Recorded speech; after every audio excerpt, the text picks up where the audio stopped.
Hi guys, so we're going to be doing a review of the World Series between the Blue Jays and the Dodgers. We're going to be doing another video tomorrow of the Blue Jays series by series to see which player is actually got cold in the divisional series and who didn't.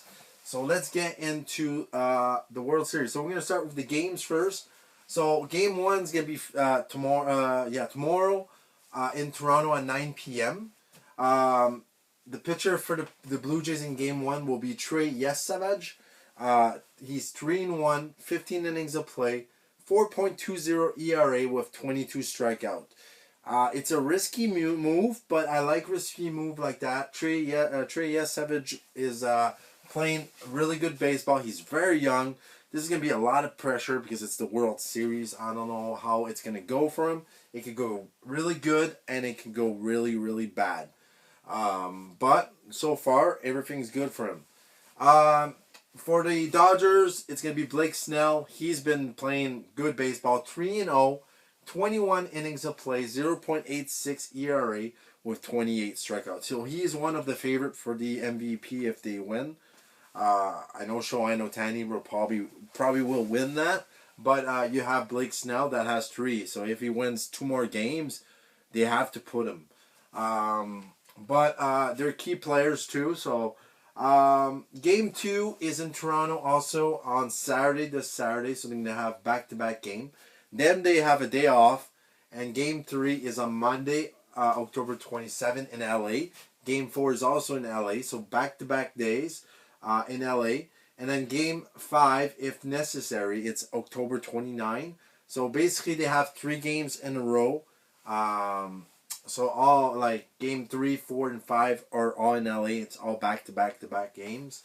Then they have a day off if it's still there. Game 6, if necessary, is in Toronto, and then game 7, if they do get game 7, it's November 1st in Toronto.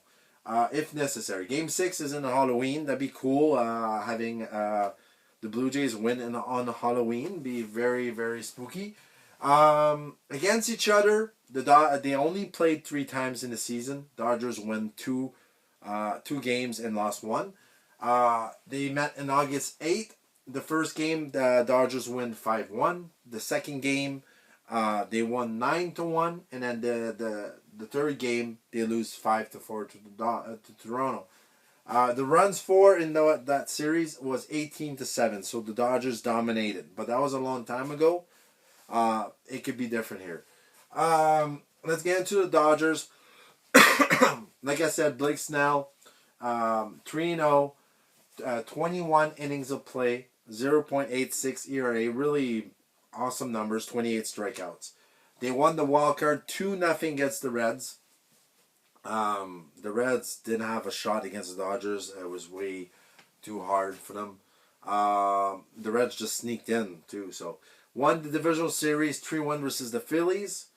And the Phillies were the best team in the season. So that was impressive. And then won the NLCS 4-0 against the Brewers. And the Brewers were the best team in baseball in the season. So very impressive. So they went 9-1.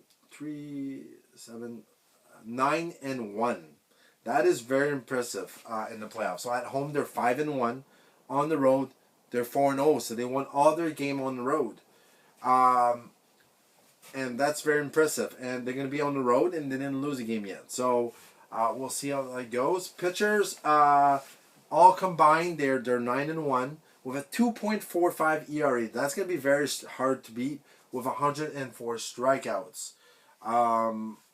Batter, 46 runs, 88 hits, 13 home runs, and 43 RBI. Really legit, really good. Key players for the Dodgers, Shohei Ohtani for both ends, pitching and batting. Could be a big key player here. Mookie Betts, it's been not so much. He didn't do. He's not like a big factor. He could be a big factor in the World Series. And then Blake Snell, like I said, I could have put Freddie Freeman. I could have put Hernandez. I could have put Glasnow. I could have put a lot of players in the Dodgers basically, but I'm putting all 3 of those players here. For the Blue Jays, like I said, Trey Yesavaja is the pitcher in Game 1. 3-1, 15 innings of play. 4.20 ERA. That's pretty funny. 4.20. 22 strikeouts. And I think this is his seventh starting game and in his career, and it's going to be in the World Series. That's pretty cool. Won the divisional series 3-1 versus the Yankees. I was really happy about that. Won the LCS series 4-3 over the Mariners. They lost the first two games at home against the Mariners. They came back and tied, and they won Game 7 in Toronto. At home, they are 4-2 in the playoff, 3-2 on the road in the playoff. So they really struggle more on the road than at home. If they didn't lose those two games at home, they would be like 6-0. Pitchers 7-4 in this playoff, 4.36 ERA with 108 strikeouts. So I think the pitchers are that goes advantage for the Dodgers for sure. Batters though, 71 runs. That's 30 runs more than the Dodgers. 115 hits. That is way more. That's like 40 hits more, if I count this right.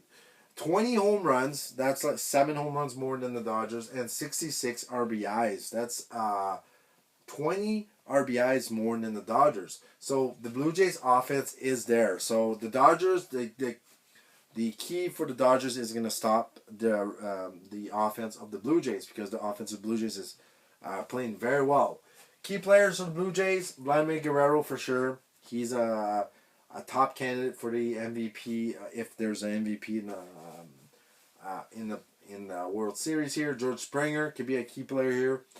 Trey Yesavage and Kevin Gausman. I think Kevin Gausman could be a big factor here of winning this series and losing this series. You can put also Jeff Hoffman could be a really key players for them. And then Chris Bassett. There's a lot of key players for the Blue Jays. For the Dodgers, like I said, they have to quit the offense.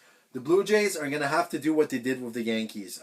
Get the pitchers to pitch a lot of pitches to get the pitchers of the Dodgers tired. And that's what they did with the Yankees. They got them pitching a lot, so they had to get to change their starting pitcher way early than usually. So they have to do the same thing they did with the Yankees, I believe. So let me know in the comments what you guys think about this. Like and subscribe. Thank you for all your support. And I'll see you soon in more videos. See you guys.